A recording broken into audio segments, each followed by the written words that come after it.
Dear Shining Ones, we step forward into this meeting and we thank our Meli Ha for being our voice today. And we know that she knows, but we will tell you, we are never far. We say we step in because we are just right outside the sacred circle, wherever you are. Though your physical bodies are not in touch right now, well, perhaps one or two, we are in touch with all of you. And that touch is a way that goes beyond the physical, that goes more deeply than even what you would call the spiritual. It goes to a place of your original source energy. And that time when you were with us for the first time and you were just learning what it is to be a divine human. Just learning step by step through that long lifetime in Lemuria, so that you could reawaken today, where there is science and spirituality, where you have truly the best of both worlds in your consciousness of today. We ask one thing of you today. We ask that you give yourself the opportunity to arrange your molecules, to arrange your thinking, so that you act like the receptive tower, like a broadcasting and receiving tower of information.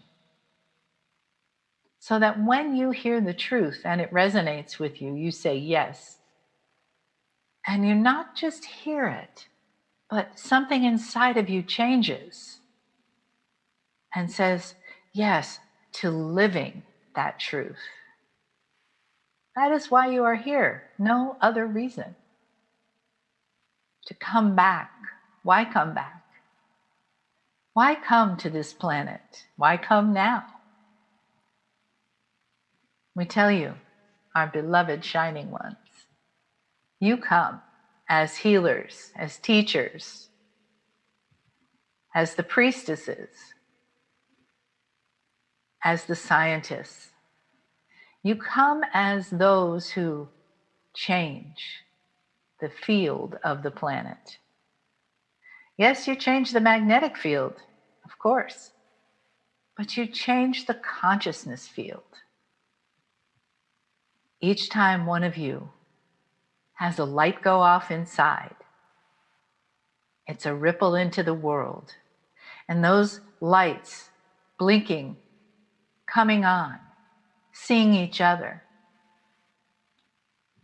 aligning with the change in consciousness, saying yes together, creating unity in your consciousness.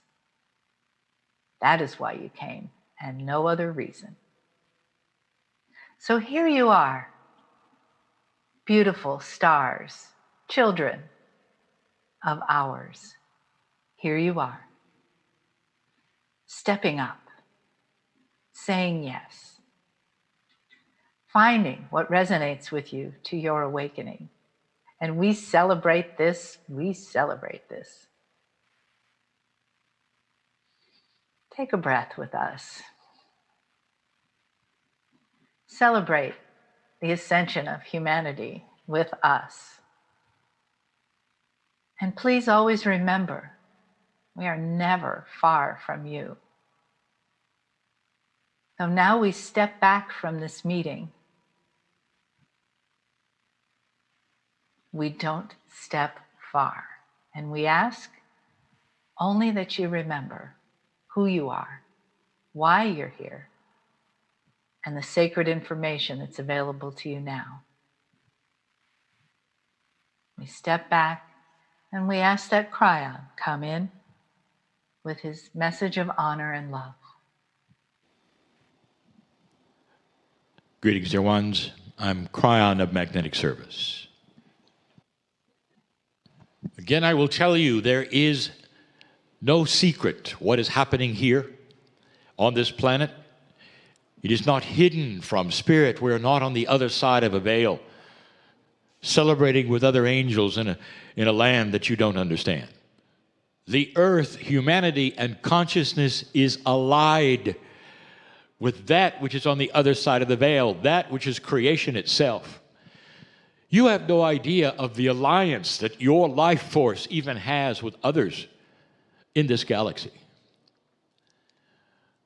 So many are aware of you in a good and a benevolent way, in a nurturing way. I want to talk about that just a little bit today. I want to do an exercise with some of you who wish to participate. I want to return to this idea of who you really might be. It is so sad, if you want to call the word sad, it's so disappointing, perhaps, to see so many of you out there right now, so many of you, with low self-worth and esteem. When you are the old souls of the planet, you're the ones that are having an awakening wisdom and awakening Akash, and yet there's so much anxiety, fear. This is what happens when there's really no self-assurance of who you are.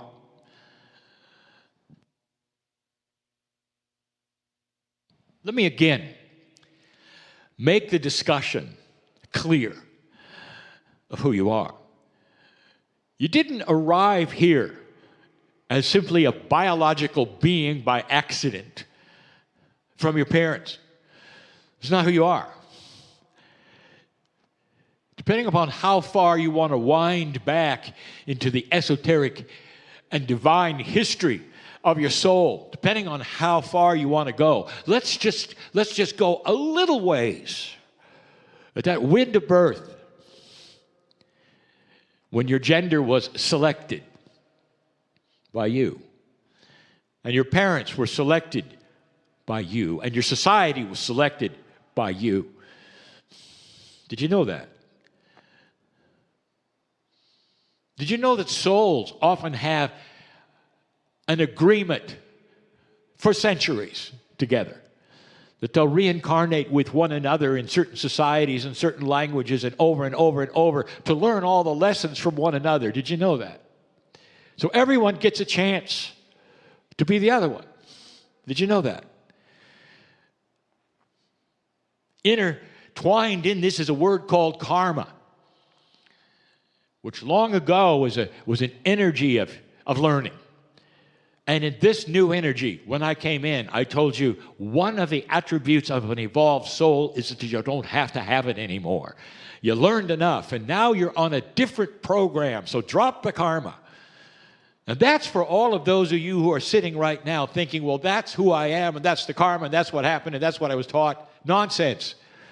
That's what you were taught. Now, go to that which is your innate and ask, who am I? And the innate is not going to lie. And the innate is going to give you a word, and some of you block it. And the word is magnificent. That's who you are. But you don't feel that way, do you? Some of you do. Most of you don't. You are a child of more than this universe. You are a child of creation. There are multiverses. The creative source has no time. It's in a circle. There's no beginning. There is no end. Think of that. You cannot say, how old is God? That's laughable. You can say, how long is a string? Because that is linear.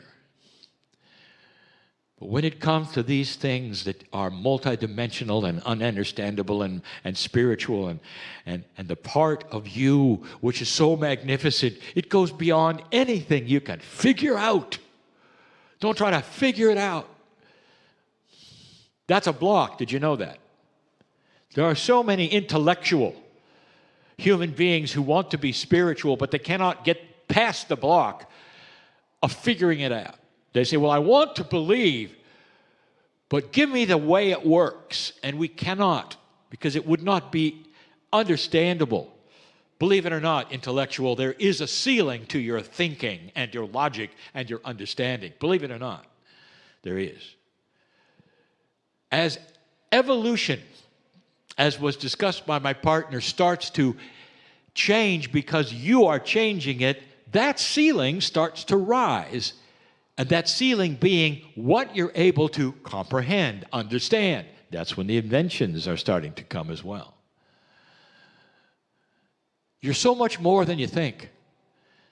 But as you sit there, I want you to know, you chose to be you. You even had an idea what your name might be. Some of you will say, there's where you lose me, Kryon, because I would never, ever have chosen those parents. Some of you, not all.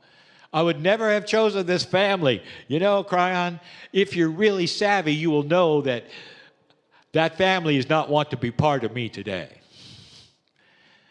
Oh, we know. We also know that's why you chose it. There are lessons to be learned from them, not just from you.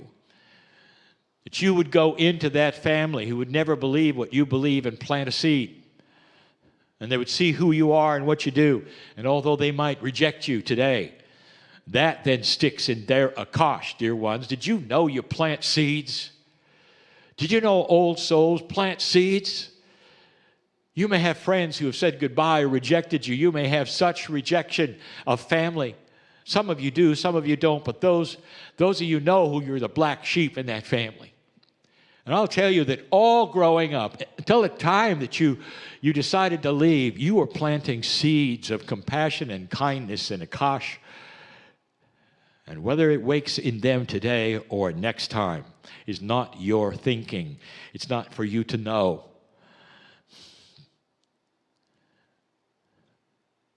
You're a beautiful farmer, a gardener of such, planting lovely seeds into places you would never, ever think that they would grow, and they are. That's who you are. And it goes beyond that, what you think. There are some who will watch this program today and say, oh, I love the thought of it, but you know, it's just talk. I'd like to see it be an actionable item. I would like to believe it. And there's the word, belief. We've talked about a wall before, a wall of belief. You go to it with all that you know and all that you are, and you want to believe and you cannot get past the wall. Because the wall starts to become a multidimensional wall, and you want to step through it into that paradigm where your life changes and where you start to think better about yourself. You want to go to a place where you wake up happy. How about that one? You know who I'm talking to. I know who's watching. Would you like to wake up a bit happier? But you can't. Because you go to a place and it simply stops you. So what I want to do right now is an exercise for anyone who wants to participate. We seldom do this. We're going to do more of it. I want you to dissolve that wall and understand that belief is not just a word, but is an actionable item, meaning it comes with action, compassionate action. You can move through that wall. But in order to do so, you're going to have to meet the family for them to help you dissolve the fear, to help you dissolve the anxiety, the woe is me, perhaps, the depression, perhaps, because perhaps of what was happening now, or maybe you were there before. Doesn't matter. You're there now. Everyone who is listening and watching is invited to go on a tour with your mind, but more than that. If you could pull that thing out of yourself which you wish you were, That is a visualization. That would be a magnificent, happy, content person on this planet. No matter what happens, will have a reaction which is not dramatic, but one which says this or something better, I will move through these things with ease and grace. To have a reaction like that, to be one who is balanced every day, I want you to hold that vision for yourself for a moment, because that is the true vision. In order for this to work, you have to be seated, to be as quiet as you can be, to have your hands and your feet at your sides, not crossed, and to be as quiet as you can be. I said that, but I mean mind quiet. Not thinking about what's going on next, or what's going to happen next, or what's wrong with this planet, or what's wrong with you. You're going to have to go to zero just for a moment, just for a moment. And in order for you to help that, I want you to visualize that which you are, want to be, and who truly you are in front of you. Visualize it in any way you wish. This is everything I want. And don't put wealth there, dear human being. Put wisdom and compassion and nurturing and love, because all of those things that you think you need, whether they are love from another person or whether they are wealth or whatever, that comes with that package. It'll come with that package. And I want you to lift that up in your mind's eye with your eyes shut and hold it in front of you and say, this is the grand one that is part of me and my soul that I know I am and can be, and I don't know why I'm depressed or anything else, but that's who I want to be, and that's who I can be. Kryon. And you're right, you can, because that is the core. And I want you to hold that for a moment. And now, you're going to be quiet. And in this zero place you are in, this zero place you're in, with nothing else happening around you, please, I want you to invite the family. Oh, this is where it gets good. Because you're going to do it in a linear way. Suddenly the room you're in is cavernous. It is huge. It's beyond that which you can see. It's enormous, and you're going to invite them in one at a time, and you're going to see them come in. You won't recognize their faces, maybe, not yet. Coming in. They're going to come in this room because you said, I'm here, I'm waiting, I've gone to zero, now's my chance. I've dropped my fear, my anxiety just for a moment. I'm doing the best I can. Come on in, please, come on in. And in the room they come, and they come single file, and they go down the rows, and they start sitting cross-legged in front of you, close to you. And then they start sitting, and there's more of them, and more of them, and more of them, until the room is filled as far as you can see with these entities as they come in one at a time. Look at them taking their seats and watching you.